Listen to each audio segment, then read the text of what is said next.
Hello, I'm the Nostalgia Critic. I remember it so you don't have to. Why does Robin Williams suck in movies? I mean, occasionally he'll get a good one, but for the most part, they're pretty bad. We know he's funny and we know he can act, so how come he keeps turning out shit after shit after shit? Maybe it's because he keeps picking movies that downplay his talent as opposed to glorifying them. Maybe some of these movies just figure, hey, if Robin Williams is in it, somehow it's gonna be funny. No, you need effort, actual effort, because if you don't, you get flubber.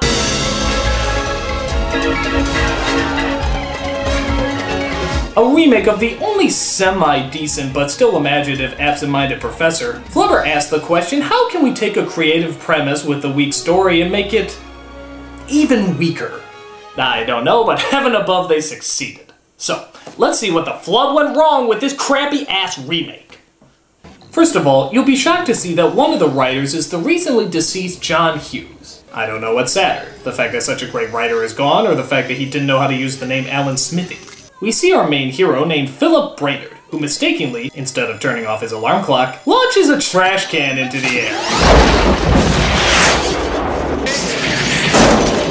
This will be the highlight of the film's comedy.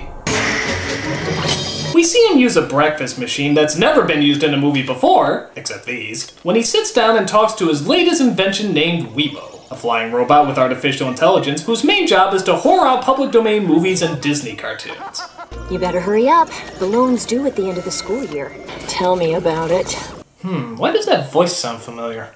Oh, it's Ariel! Cool! That's why I was thinking of jailbait as well as fishbait.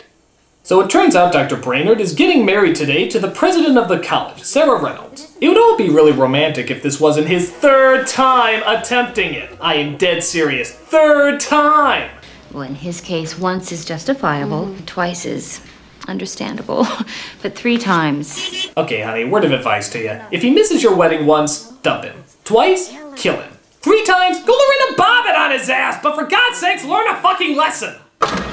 Morning or afternoon. But it turns out Brainerd isn't really a non-committal fuck-ass. No, he's just quirky, as you'll delightfully see when he talks to his fiancée about getting married.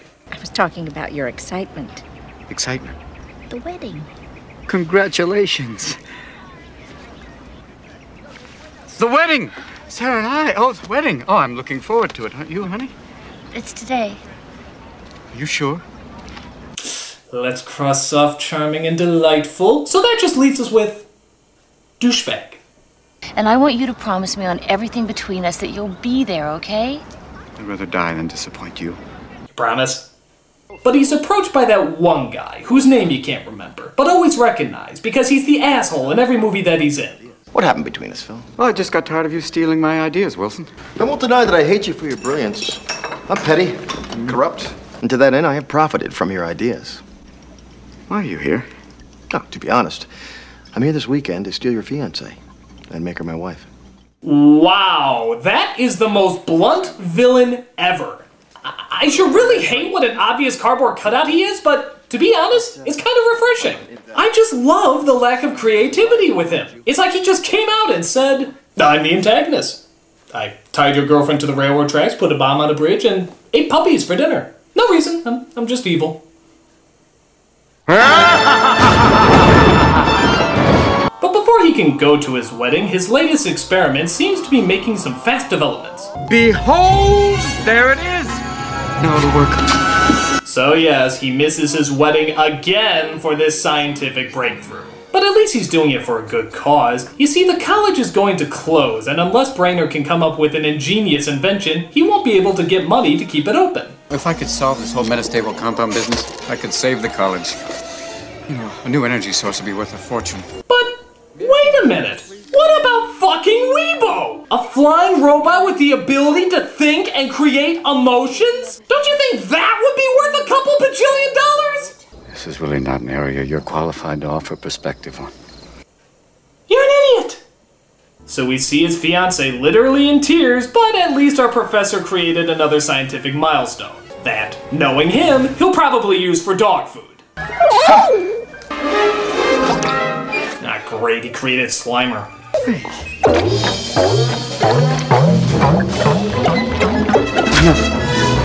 Oh, this isn't anything. It's just a scientific breakthrough that could change the way we look at life as we know it. And where's that useless weebo?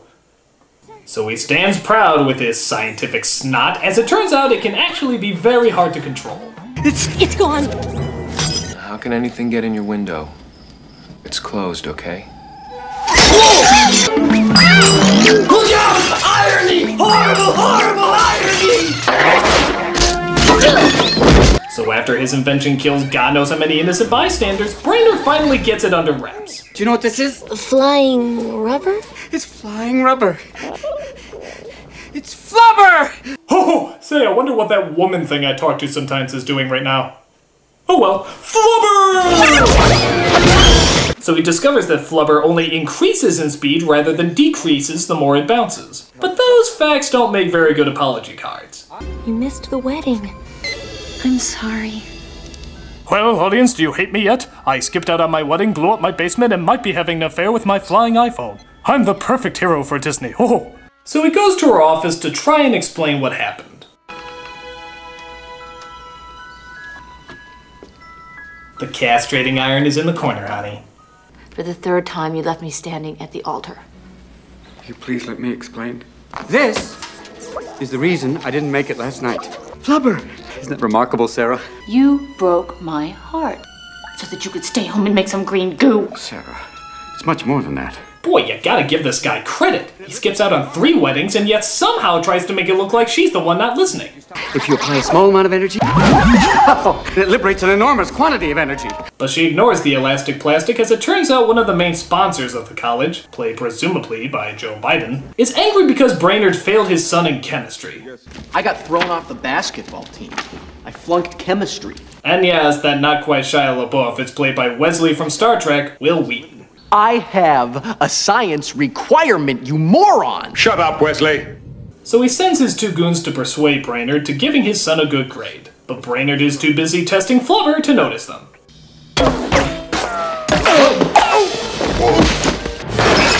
Decoding.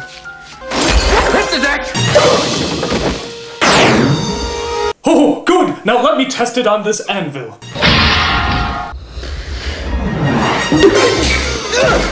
Yeah, I think his brains would have painted the house if a bowling ball fell on him from that high. But who cares? Brainerd also figured out how to use flubber to fly his car. He uses this new ability to do creepy things, like stalk his old girlfriend who's now going out with the obvious villain man. I can't lose. She's mine. Okay, not everything results in a pratfall. Hey look, a speck of snow!